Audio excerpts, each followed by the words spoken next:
Assalamualaikum warahmatullahi wabarakatuh. Alhamdulillahirrabbilalamin. Wabihi nasta'in wa ala umri dunya waddin. Wassalatu wassalamu ala asrafil anbiya'i wal mursalin Sayyidina wa maulana Muhammadin wa ala alihi wa sahbihi ajmain amma ba'du. Perkenalkan, nama saya Siti Omsatun, NIM 19104010035. Saya mahasiswa semester 4 program studi Pendidikan Agama Islam UIN Sunan Kalijaga. Dalam video pembelajaran kali ini, saya akan menjelaskan tentang sholat duha dan tata cara pelaksanaannya untuk memenuhi tugas UTS yang diampu oleh Ibu Asnia dalam mata kuliah Fikih Ibadah dan Fikih Muamalah. Langsung saja kita masuk kepada materi, yaitu tentang sholat duha. Sholat duha itu merupakan salah satu sholat sunnah yang ada dalam agama Islam. Yang namanya sholat sunnah, maka ketika kita melakukannya akan mendapatkan pahala, tetapi jika kita tidak melakukannya, tidak akan mendapat dosa. Tapi menurut saya, jika kita tidak melakukan sholat duha, maka kita rugi, karena banyak sekali keutamaan yang kita dapat dari sholat duha ini. Nah, dalam pelaksanaannya, sholat duha memiliki tata cara yang hampir sama dengan sholat sunnah lainnya, tapi perbedaannya hanya pada dalam niatnya. Banyak sekali dalil dalam hadis yang menunjukkan keutamaan dari sholat duha. Salah satunya hadis dari riwayat At-Tirmizi dan Ibnu Majah yang menyebutkan bahwa siapa yang membiasakan atau menjaga sholat duha, dosanya akan diampuni meskipun sebanyak buih di lautan. Nah, sholat duha itu bisa menjadi sarana untuk memohon ampunan dari dosa. Kemudian, melakukan ibadah sholat duha itu juga merupakan sedekah. Itu terdapat dalam hadis riwayat Muslim. Rasulullah Muhammad SAW bersabda, setiap pagi, setiap ruas anggota badan kalian wajib dikeluarkan sedekahnya. Setiap tasbih adalah sedekah, setiap tahmid adalah sedekah, setiap tahlil adalah sedekah, setiap takbir adalah sedekah, menyuruh kepada kebaikan adalah sedekah, dan melarang berbuat munkar adalah sedekah. Nah, semua itu dapat diganti dengan sholat duha 2 rakaat. Jadi sholat duha ini mampu menggantikan sedekah kita. Kemudian saya akan membahas tentang jumlah rakaat sholat duha. Sholat duha itu biasanya 2 rakaat dengan 1 salam. Nah, sama dengan salat-salat sunnah lainnya, perbedaannya hanya pada niat, waktu, dan bacaan sholat duha yang harus dilafalkan. Sholat duha itu paling sedikit dilakukan 2 rakaat, dan paling banyak itu terdapat perbedaan dalam ulama. Itu ada yang menyebutkan tidak ada batasannya selama itu masih waktu duha, dan ada yang menyebutkan 12 rakaat itu paling banyak dalam melakukan sholat duha. Kemudian saya akan menjelaskan tentang tata cara pelaksanaan sholat duha. Nah, dalam pelaksanaannya, sholat duha ini disunahkan untuk membaca Quran surat Ad-Duha dalam rakaat pertama dan Quran surat Asy-Syam dalam rakaat kedua. Nah, untuk niatnya, yang pertama niatnya adalah usolli sunatan duha'a rokataini mustaqbilal kiblati ada alillahi ta'ala, yang artinya, ya Allah, saya berniat sholat duha 2 rakaat menghadap kiblat saat ini karena Allah Ta'ala. Nah, untuk tata cara pelaksanaannya, yang pertama niat, yang sudah saya sebutkan tadi, kemudian takbiratul ihram, dilanjutkan dengan membaca surat iftitah.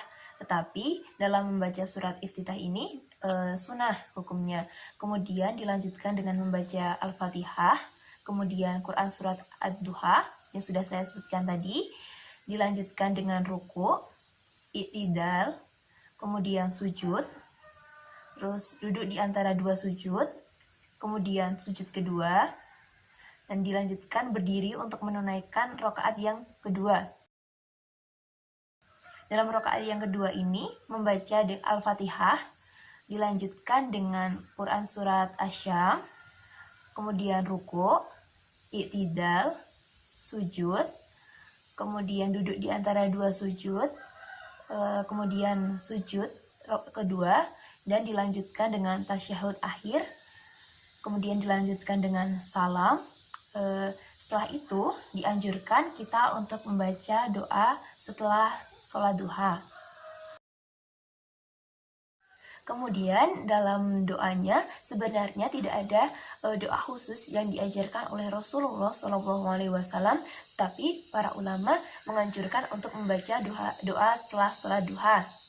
Doanya adalah berbunyi sebagai berikut: Allahumma inna duha'uka wal baha'a baha'uka wal jamala jamaluka wal quwata quwatuka wal kutrata kutratuka wal ismata ismatuka. Allahumma in kana rizki fis samai fa anzilhu wa in kana fil ardi fa ahrijhu wa in kana mu'syiran fa yasirhu wa in kana haraman fa tahhirhu wa in kana ba'idan fa qarribhu bihaqqi duhaika wa bahaika wa jamalika wa quwwatika wa kutratika atini ma'ati ita ibadika sholihin, yang artinya, ya Allah, sesungguhnya waktu duha adalah waktu duhamu, keagungan adalah keagunganmu, keindahan adalah keindahanmu, kekuatan adalah kekuatanmu, penjagaan adalah penjagaanmu. Ya Allah, apabila rizkiku berada di atas langit, maka turunkanlah. Apabila berada di dalam bumi, maka keluarkanlah. Apabila sukar, mudahkanlah. Apabila haram, sucikanlah. Apabila jauh, dekatkanlah dengan kebenaran duhamu, keagunganmu, keindahanmu, dan kekuatanmu. Berikanlah kepadaku apa yang engkau berikan kepada hamba-hambamu yang solih. Nah, tadi itu merupakan bacaan dari sholat duha. Kemudian, tadi saya sudah menyinggung tentang banyak sekali keutamaan dari sholat duha ini. Nah, dalam video ini saya juga akan menyampaikan tentang keutamaan dari sholat duha, karena banyak sekali keutamaannya. Yang pertama, itu sholat duha merupakan pesan Rasulullah. Hadis riwayat Imam Tabari itu bunyinya, sholat duha adalah wasiat khusus dari Nabi kepada Abu Hurairah dan kepada seluruh umat beliau secara umum. Nah, diriwayatkan dari Abu Hurairah radhiyallahu anhu yang berkata, kekasihku Rasulullah SAW memberikan pesan atau wasiat kepadaku dengan 3 hal yang tidak pernah aku tinggalkan hingga aku meninggal nanti, yaitu puasa 3 hari setiap bulan, sholat duha, dan tidur dalam keadaan sudah mengerjakan sholat witir. Dalam hadis Al-Bukhari nomor 1981, dalam hadis Muslim nomor 721. Kemudian keutamaan sholat duha yang kedua itu dibangunkan rumah di surga. Masya Allah sekali, bukan?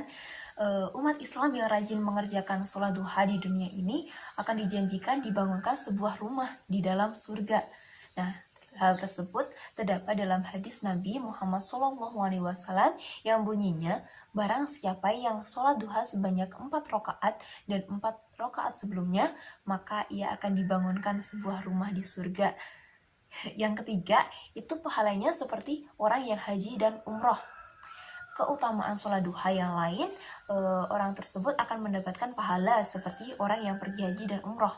Diriwayatkan Anas bin Malik radhiyallahu anhu, Rasulullah SAW bersabda, barang siapa melaksanakan sholat subuh berjamaah, kemudian ia duduk sambil berzikir pada Allah hingga terbit matahari, kemudian ia mengerjakan sholat 2 rakaat, maka ia seperti memperoleh pahalanya haji dan umroh. Sholat awabin, yaitu sholatnya orang-orang yang taat. Apabila kita rutin melakukan sholat duha, maka kita akan dicatat sebagai orang-orang yang taat. Abu Hurairah radhiyallahu anhu berkata dalam hadis Rasulullah SAW yang berbunyi, tidaklah seseorang menjaga sholat sunnah duha melainkan ia adalah awab atau orang yang kembali taat. Sholat duha ini adalah sholat awabin. Yang terakhir, nomor 5, itu dicukupkan rizkinya. Allah akan mencukupkan rizki hamba-hambanya yang mengerjakan sholat duha secara rutin, seperti yang tercantum dalam hadis qudsi. Allah Azza wa Jalla berfirman, wahai anak Adam, Janganlah engkau luput dari 4 rakaat di awal harimu, niscaya aku cukupkan untukmu di sepanjang hari itu. Nah, banyak sekali keutamaan dari sholat duha, dan sangat rugi apabila kita tidak mampu melakukan sholat duha ini, karena pelaksanaannya pun di pagi hari dan tentunya masih dalam keadaan segar dan belum terlalu sibuk. Jadi untuk kita, semoga kita semakin istiqomah dalam beribadah, dalam berbuat kebaikan, dan selalu meluangkan waktu untuk sholat duha, karena banyak sekali keutamaan yang akan kita dapat. Nah, mungkin cukup sekian penjelasan dari saya mengenai sholat duha. Ada banyak kekurangan, mohon dimaafkan. Saya akhiri, wabillahi taufik wal hidayah. Wassalamualaikum warahmatullahi wabarakatuh.